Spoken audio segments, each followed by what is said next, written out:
Hello and welcome to today's training video, which is where we're going to be looking at the property strategy of recycling your deposit, otherwise known as the buy, refurbish and refinance strategy.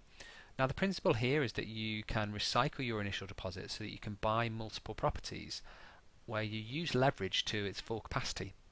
You can even use this alongside other property strategies, and you would usually purchase the property in much the same way as a traditional purchase, and the same as maybe a vanilla buy-to-let strategy. There are other elements that you need to consider in terms of finance and also obviously buying a property that requires work so you can add value, but in terms of the sourcing strategies and the way in which you would find those properties, it's very similar to the vanilla buy-to-let strategy. Now, the difference here though is that in this strategy it relies you on forcing the appreciation of the property through a refurbishment to add value. So not simply buying the property at a discount and then looking to refinance.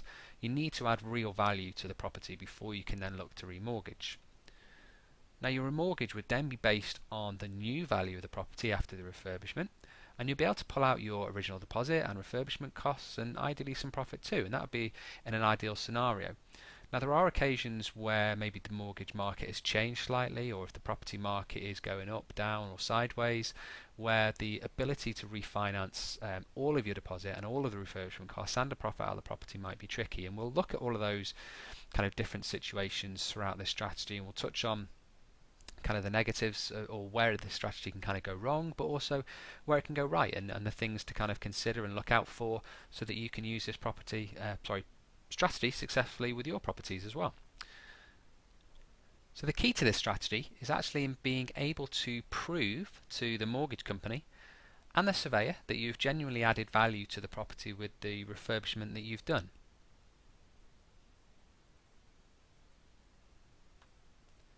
Now data is very accessible now, so they're going to know when you purchased the property. So let's say you purchased it in January for 80,000 and now you want to remortgage it in August for say 125,000. There needs to be a very good reason as to why the property is now kind of worth this increased figure. This strategy therefore relies really on you being able to add significant value with the refurbishment, but also being able to show the surveyor maybe before and after pictures of the property, certainly a schedule of works of what you've kind of done, and show the comparisons of kind of how that property has changed really during the refurbishment, so that you can show to the surveyor why and how exactly you've added value to the property, so that they can genuinely understand that there has been an increase. And not only that, but that it's worth the new valuation. And this is what's going to allow you to be able to refinance to its new value, to take out the original investment, and also to repeat the cycle on your next deal so that you can roll the deposit over and purchase your next property and gradually build a portfolio like that.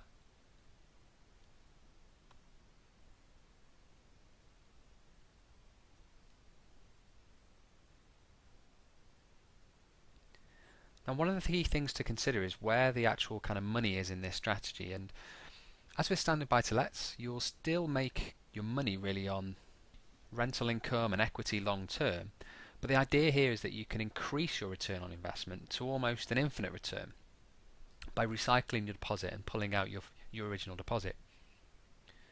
Now as you're just using one investment pot to buy the first property, add value, then remortgage and pull out your initial funds and use it to buy your next strategy, this allows you to achieve this infinite return. But you do need to be aware that your risk reward element therefore is also going to be amplified, because the more properties you have, the more risk you're going to encounter as well. So with greater reward obviously comes kind of greater risk, so it's a case of trying to balance that, and by bringing in more properties and the potential to increase the value in the capital growth, obviously your return is going to be significantly increased, but you need to weigh up the pros and cons as well. Now the situation I'd recommend this kind of strategy is best for is really the cash rich and time poor investors, or if you're cash rich and time rich, perfect.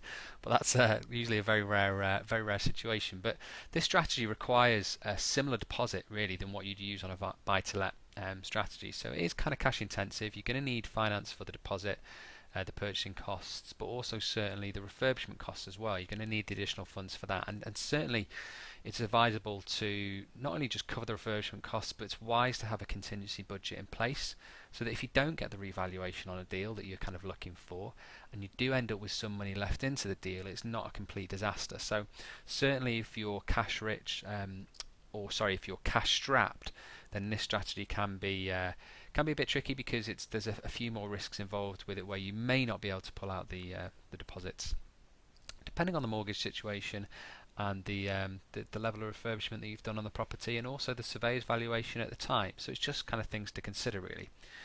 Now, some assets that I'd recommend would certainly help in this situation are going to be a good credit history. This is going to be vital. Also, a stable income certainly from another source that's other than property related, and this is going to allow you to be more accessible for regular mortgages, really, as the mortgage lenders are going to want you to have an income that's not completely reliant on the refurbishment strategy that you're doing, and certainly kind of just property related. Also, the money to invest not only for the original deposit as we mentioned, but the refurbishment and further funds like the contingency if we needed. If you have those three assets, then it's going to put you on a great kind of footing to develop and use this strategy.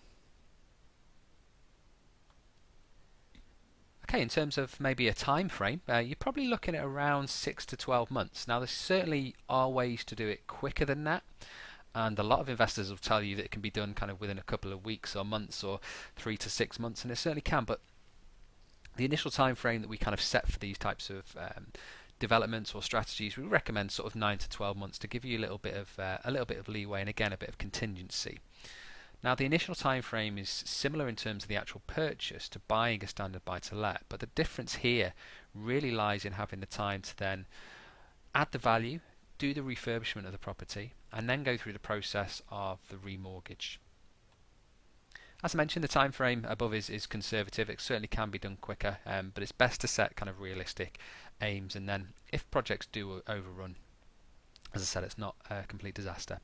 Now, one additional point to note is that as mortgages change over time, so can their rules and so can their requirements, and often it can be a case of it's quite tricky to maybe predict or plan for. And with some lenders, they have requirements that you need to own the property for a period of time before you can refinance or apply for a different mortgage product, or depending on how you purchase the property initially. So again, that can be some of the reasons why your timeframes may be delayed slightly, because of the ability to raise that finance or to remortgage as well. Now, because mortgage products change all the time, what I'd certainly recommend is for you to speak to a mortgage broker to get the kind of the full picture of not only what mortgages are available today, but also the products that are going to be more specific to you and that are going to allow you to speed up the process and complete the cycle in a much shorter period of time. So there's no kind of requirements for kind of certain hoops for you to jump through that you're not going to be aware of if you were to just kind of maybe look for your own mortgage, or if you were to take maybe the wrong kind of advice when you're looking at finance for these particular deals. So if this is your strategy, it's worth mentioning that to your broker that you're going to be speaking to raise the finance in the end, and they'll give you the best advice in terms of how to raise the initial finance to buy the property, and then also what the kind of plan would be in the future in terms of refinancing as well. So I just want to run through a quick example really, and give you an idea on how this might pan out in terms of costs involved and potential kind of the ability to refinance, and how that money is going to work out in terms of kind of profit and pulling the deposit back out as well. So the purchase costs in this example include kind of sourcing fees to find the property. So if you were maybe using a sourcer to buy the property, or sorry, to source the property for you, as well as additional purchasing costs like legal fees and surveys. So in this example, we've got an original purchase where your negotiated purchase price on the property is, say, 80,000, and if you were using finance to buy the property with a mortgage of, say, 75% loan to valuation, that could be around 60,000. So your deposit required to buy this particular property is going to be 25%. So let's say 20,000 in this example. Now, if you had a budget of, say, 5,000 for your purchase costs, and as I said, that includes the sourcing fees as well, and a budget of 5,000 for your refurbishment cost, then this is going to be a total invest of around 30,000 in terms of your deposit and all the costs to buy. When you go to remortgage the property, as you can see here, you've got a new market value of 125,000. So after you've done the refurbishment, assuming the refurbishment's gone well and you've increased the kind of valuation, if this was kind of in this example, if this was the, I suppose, valuation that you're going to be aiming for. So if you remortgaged again at say 75% loan to valuation, that would give you a mortgage of 93,750 at 75%, which means that you're leaving equity in the deal, so locked in equity, at 31,250. So this is the new market value of 125 minus the remortgage amount. And that's the difference of what's kind of left in the property. So your money taken out of the deal is going to be 33,750. Now that's the difference between your remortgage amount here of 93,750 and paying off your original mortgage that you took out to buy the property. So let's say 60,000, which is going to give you a return, or take your money back out of the deal, of 33,750. So I'm going to leave those figures on the screen a little bit just so you can kind of have a read through them and look through them.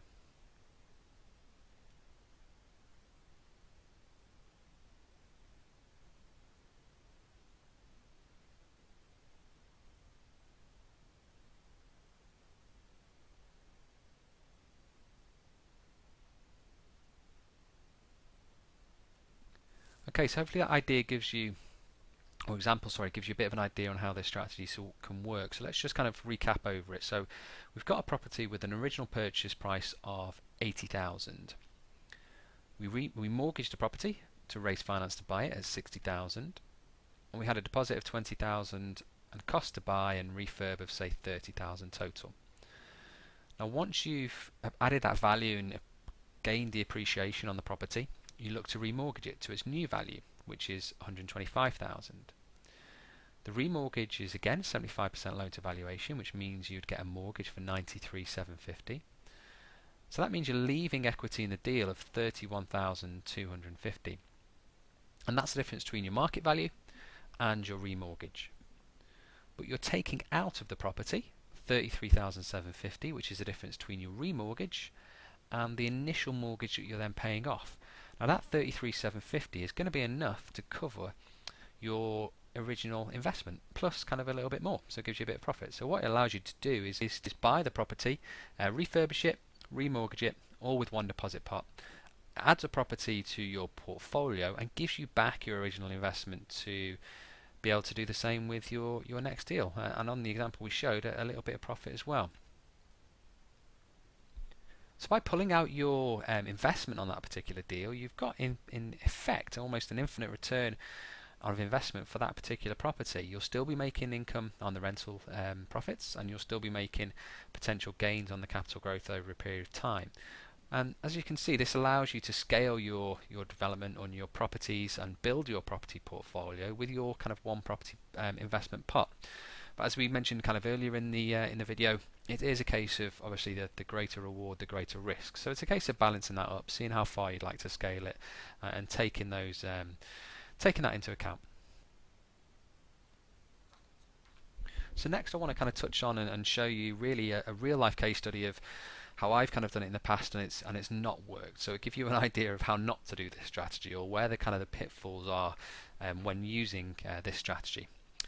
So to give you a bit of background, this was a strategy that I actually initially wanted to use on my properties when I kind of left my estate agency job. So I was specifically looking for properties where I could kind of buy to add value, because I saw the buy, refurbish and refinance strategy as a good long-term kind of option to build a portfolio, and it is. But the way in which I kind of went about it, and certainly the timing of it, kind of went against me, and that's what we're going to kind of cover here really. So my plan was to purchase, do a small refurbishment, so nothing too grand. I didn't have kind of a building background or anything like that, and I wasn't experienced in large scale refurbishments, so it was your typical kind of I suppose magnolia walls almost, new kitchen, new bathroom, pretty simple kind of straightforward development.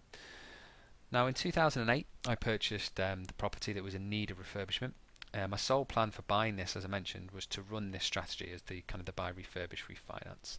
And this particular property had good potential to do all of this. So the refurbishment that I'd planned was going to be, as I mentioned, new kitchen, new bathroom, a new heating system, new carpets, general decoration, and some landscaping as well in the kind of the front and back garden, as well as improving kind of some of the double glazing. So it's quite a schedule of works, but nothing too kind of groundbreaking in terms of it wasn't any structural issues.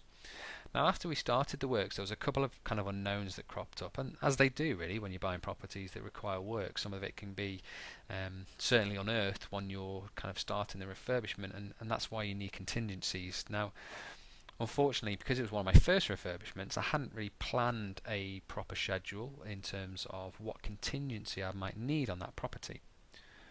So my original budget started off at about 8,000 to the refurbishment, but the works actually eventually cost me 15,000 all in to get the refurbishment kind of finished. Now the problem to this is obviously, as I said, I hadn't built in a kind of contingency for it, but also at the same time the property market had started to fall and wasn't really showing any signs of stopping. So by the time we'd finished the refurbishment and had come to remortgage the property, the market had dipped too much that the new value that I'd actually planned on was certainly no longer going to be achievable. The comparable properties were lower than what I'd kind of aimed for after the refurbishment, and the costs of then refinancing, because the amount that I would be able to pull out wasn't really going to be cost effective. So I was left with a property that had all my refurbishment costs really tied into the deal, and I couldn't really refinance out of it. So although it was a good property and it was going to be able to kind of rent long term and attract good tenants, my cash flow was seriously depleted with it. It put a serious dent in it, and it restricted me to be able to kind of recycle my funds that I'd originally planned on doing. Now this property was still a good deal. As I said, it was now in great condition, was going to rent well, but the downside is I'd locked my kind of equity into the deal. And also the change in market wasn't something I'd kind of planned on in terms of dipping that significantly, that it was actually going to affect the values and it's going to affect the remortgage situation. So two things went against me really. The contingency I hadn't really set in properly, and the budget that I'd set was too low, and that kind of ran away. And then the second aspect was obviously the change in the market.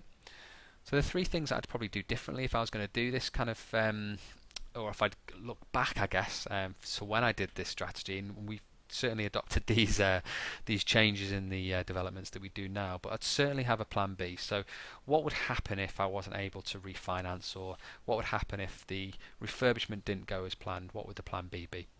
The second would be to plan for contingencies. So unfortunately, when it comes to property refurbishments, it's sod law that what will go wrong, or what can go wrong, probably will.